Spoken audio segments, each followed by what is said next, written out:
Oi, eu sou a Fernanda e, juntamente aos meus colegas, elaboramos o presente trabalho para apresentar o experimento de difusividade mássica. A difusividade mássica, ou coeficiente de difusão, é um parâmetro em que o valor indica a facilidade com que um soluto se move em um solvente. Este parâmetro é dependente da temperatura, pressão e composição do sistema, e ocorre devido à diferença de potenciais químicos das espécies envolvidas. A diferença de concentração é a força motriz do fenômeno. E ele ocorre devido a um gradiente de concentração, onde as moléculas migram de uma região de maior concentração para uma região de menor concentração. O objetivo do experimento, então, é determinar o coeficiente de difusão molecular de diferentes espécies químicas em ar, utilizando uma célula de Arnold e a aproximação de difusão em meio estagnado e estado pseudoestacionário. A medição é feita através da variação do nível do líquido ao longo do tempo, como podemos ver no exemplo abaixo. Boa noite, meu nome é Pedro, eu faço parte da turma AS e eu vou falar um pouquinho mais sobre a metodologia do nosso experimento. A metodologia consistiu na utilização de uma célula de Arnold, juntamente com a aproximação da difusão em estado pseudoestacionário. Durante o período de 2 semanas, foram levantadas as condições experimentais e os dados diários dos tubos contendo isopropanol, etanol, acetato de etila e água, que no total somaram 10 levantamentos, ou seja, 10 dias, que contém, todos eles, as alturas medidas nos tubos, as temperaturas ambiente, mínima, máxima e de bulbo seco e úmido, pressão atmosférica na sala e a umidade relativa na sala. Em posse desses dados, outras propriedades foram obtidas por meio da bibliografia, como as massas molares, pressão de vapor na temperatura do experimento, massas específicas também na temperatura do experimento, valores experimentais dos coeficientes de difusividade mássica em condições normais. Após a coleta de todos os dados citados acima, foram empregadas as equações, que vão ser descritas de melhor forma na seção de cálculos, para determinar os coeficientes de difusão molecular das substâncias estudadas.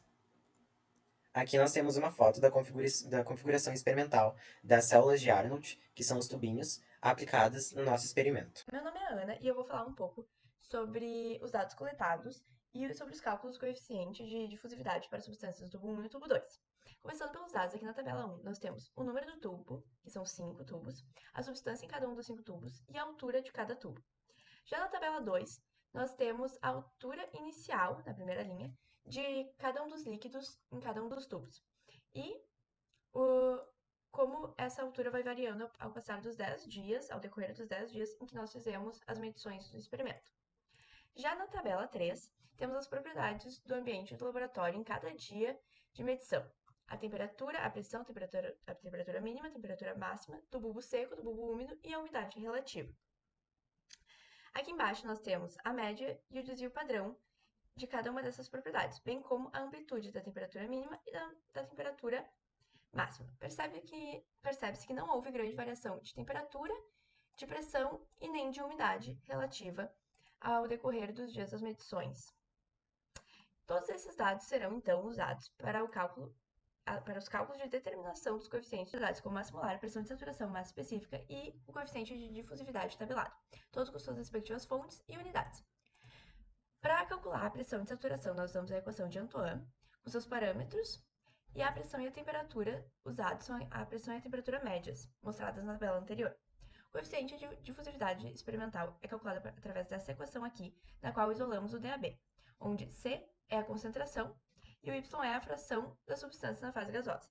Essa parte aqui nada mais é do que a inclinação da reta quando plotamos o gráfico da relação entre a diferença de altura e o tempo decorrido entre as medições.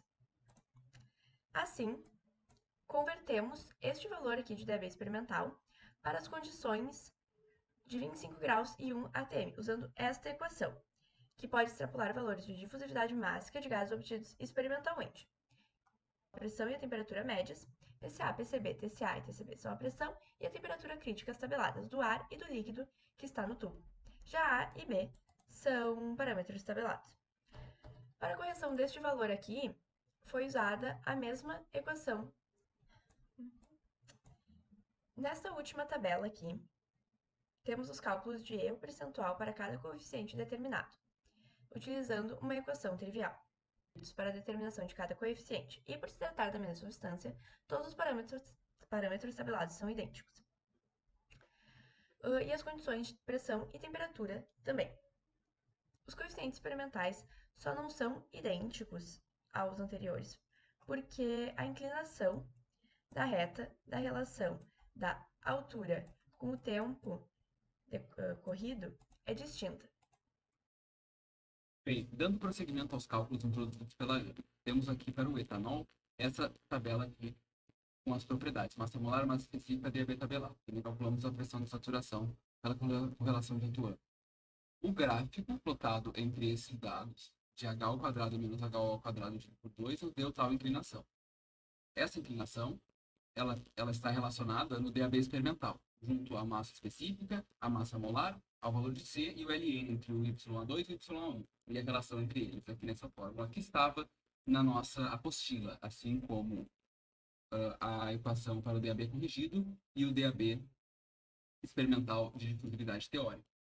Bem, esses foram os valores que nós obtivemos para o etanol. Bem, usando o coeficiente de difusividade teórico, nós obtivemos, a partir desses parâmetros, também necessitaram de referências, nós obtivemos tais valores para o etanol. E aqui nós temos os erros. Erros de 38 aproximadamente, 51,35% para o etanol. Bem, agora para o acetato de etilo. Temos a tabela de propriedades, temos a plotagem do gráfico, que relacionou os valores de h ao quadrado menos h ao quadrado dividido por 2 de tempo. Obtivemos esse coeficiente angular. Esse coeficiente angular nos forneceu, junto a outras propriedades, este valor de DAB experimental. E também, a partir da relação, corrigindo para a temperatura de 298 Kelvin e 1 atm de pressão, obtivemos esse valor do DAB. Para o coeficiente de difusividade teórico, nós obtivemos um valor de 0,7792. E, corrigindo esse valor, nós obtivemos um valor de 0,0777. Reparamos que o erro para o acetato de etilo foi o menor dentre todos os compostos. Erros de aproximadamente 12,7% e 4,28%.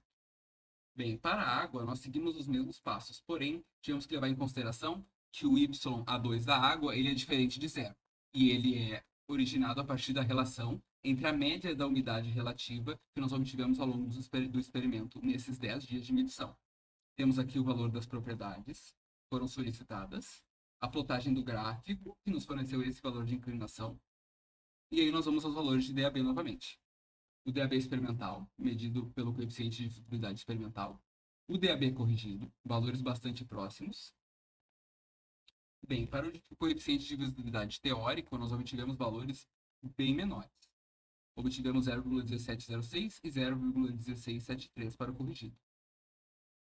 Ao contrário do acetato de etila, a água apresentou os maiores erros percentuais. Erros de 54,53%, 70,7% e 29,26%. Boa tarde, eu sou o aluno João Luiz e eu vou falar um pouco sobre discussão de resultados do nosso experimento realizado de difusividade. E, bom, falando um pouco dos desvios, a gente teve que a variação de altura aqui para o etanol foi maior em relação aos outros compostos e menor para a água em relação aos outros compostos. Como principais causadores desses desvios, a gente pode falar da variação de temperatura e pressão, que vamos ser abordados mais para frente, diferença entre as propriedades químicas e físicas, como por exemplo massa molecular, polaridade, estrutura molecular e as interações entre elas, e possíveis contaminações. Falando um pouco sobre o efeito da variação de temperatura e pressão, a gente pode concluir que, ao aumentar a temperatura, a gente aumenta a energia cinética e isso tende a fazer com que a difusividade seja maior. E justamente porque com mais energia as moléculas se movem mais rapidamente, facilitando o transporte entre as fases. O efeito da pressão já é menor, né? Porque a gente vai ter uma sala ali com pressão atmosférica, então o nosso experimento está numa pressão atmosférica onde a variação é baixa, digamos assim, mas é claro, ela não vai ser desconsiderada aqui, mas só para, de acordo, né, o nosso coeficiente de difusividade vai variar pouco com a pressão. E se a gente quisesse o que garantir uma precisão maior nos resultados, deveria ser feito com pressão e temperatura controladas. Falando um pouco de variação do coeficiente, de acordo com a altura inicial, como é o caso do isopropanol, isopropanol 1 e isopropanol 2, a gente tem que, bom, se o isopropanol 1 começou numa altura maior e o isopropanol 2 numa altura menor, qual a variação no coeficiente que vai acontecer, né? E como a gente pode ver aqui no nosso gráfico, a gente tem inclusive a regressão linear, a gente vê que eles são praticamente iguais, então os comportamentos foram extremamente similares e a gente pode concluir que, bom, não fez muita diferença ter essa diferença de altura, né? Até porque aqui o comportamento é o mesmo para ambos os gráficos. E isso pode ser explicado com por exemplo, as propriedades físicas e químicas são iguais para ambos os compostos. Então, falando agora da validade da condição de contorno, né, adotada no topo dos tubos, onde basicamente o topo do tubo é onde ocorre a difusão, a gente pode falar, né, que essas variações fazem com que algumas propriedades do líquido sejam afetadas. Inclusive, bom, se pressão e temperatura variam, a gente tem que a difusividade varia, e algumas propriedades também vão ser afetadas, como por exemplo volatilidade de pressão de vapor, umidade, uniformidade do sistema, justamente pelo fato de que, bom, está em contato com o ar, né, a atmosfera, e ocorrem variações, e essas variações afetam todo o nosso experimento. Falando agora da validade da hipótese de difusão em meio estagnado em estado pseudo-estacionário, a gente pode concluir que essa hipótese é válida para o nosso caso, porque para essa hipótese ser válida, a gente tem que ter uma variação no nível dos líquidos baixa. E a gente pode ver aqui que a gente teve relativamente baixa, né? 3 centímetros por propanol 1, enfim, 0,7 para água. Então, sim, foram valores baixos, né? Com exceção do etanol, que foi um pouquinho mais alto, mas enfim, a gente pode ainda assim considerar que essa hipótese de difusão em meio estagnado em estado pseudo-estacionário é válida. Falando também do efeito da velocidade de variação de nível em relação aos coeficientes de difusividade, a gente pode ver que a difusividade aqui ela varia com a velocidade, mas não só com isso, ela também varia de propriedades físico-químicas, como por exemplo a massa molar, a massa específica da água, as composições, né, da nossa mistura, no caso da parte de estudo, e não só da velocidade. Meu nome é Stephanie Lisboa e eu vou dar continuidade à discussão em resultados. Como a velocidade da variação de nível afeta os resultados experimentais do coeficiente de difusividade? Quando a velocidade de variação é baixa, as moléculas têm tempo suficiente para se difundir completamente. Porém, isso pode resultar em um experimento mais demorado. Já quando a velocidade de variação de nível é alta, as moléculas da substância têm menos tempo para se difundir completamente, o que pode levar a resultados experimentais imprecisos do coeficiente de difusividade.